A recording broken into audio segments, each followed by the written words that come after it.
Hey guys, how's it going? Welcome to this video. All right, so we're doing a video on how to change out the battery of a 2014 Honda Accord. If you guys have any battery issues, definitely check out this video.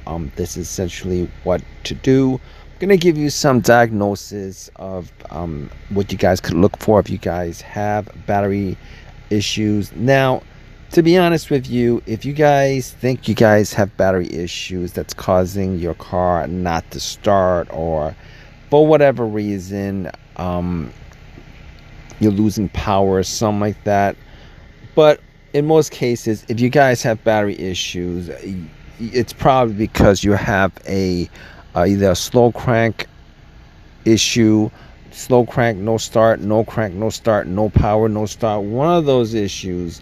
And you guys might want to just check out the battery as far as like putting a 12-volt meter and just reading the voltage on a battery. Normally a good battery should be around 12.6, right around there. Now if you're reading, like, if you have a battery reading that's like 12 or 11.6 or something like that means it's just pretty much close to dead, because 12.6 is 100% full. I believe 12.5 is 75%, 12.4 is 50%, 12.3 is 40% or something like that, and then it just goes lower and lower. But if you guys have an issue with your battery and you guys need to get it changed out, here's what you guys do. Right, check out the video. Now you have two long screws that essentially is the bracket that goes across the battery that's holding the battery in place.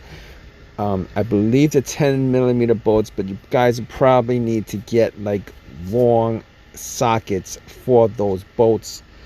You might be able to get a 10mm wrench in there, an open wrench, 10mm wrench, pop it in there. Once you take that bracket off, you're good to go. And essentially you don't even need to unscrew those bolts all the way. You just need to unscrew it enough to loosen it up. There's two hooks, one on each side. These the long extension that goes all the way down to the that connects to the lower portion of I believe it's part of the frame that the battery is sitting on. It's just a hook. Once you loosen the bolts, you should be able to just unhook that and either move one part of it aside or take both of them off. Okay, fine, got that. All right, once you guys have that off, obviously you're going to want to take the positive and the negative connectors off. 10mm. All you guys have to do is loosen it up.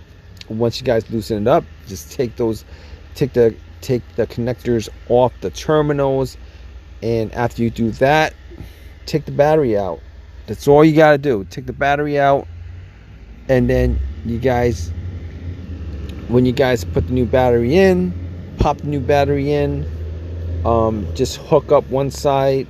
As far as the little cross bracket is concerned, hook up one side, hook up the other side, tighten up the bolts, pop the positive and negative connectors on terminals, screw it in tight, and that's pretty much it. That's essentially it. Now, if you guys have the situation where you guys want to clear the ECU, a lot of people know that as a trick to clear the car's computer. If you guys have issues, obviously you don't want to do that to the positive connector. You want to do that to the negative connector, because the whole entire frame of the car is ground. Essentially it's just the negative. All right, so what you guys want to do is you guys want to take the negative cable off. That's the cable you guys want to take off if you guys are taking it off for a little bit of time, and then popping it back on just to clear the car's computer. All right, so that's going to be a separate video, but in any case, that's the video. If you guys have any questions, leave a question in the comments section. Please subscribe, please give me a thumbs up, all that good stuff. Appreciate your time, guys. Take care.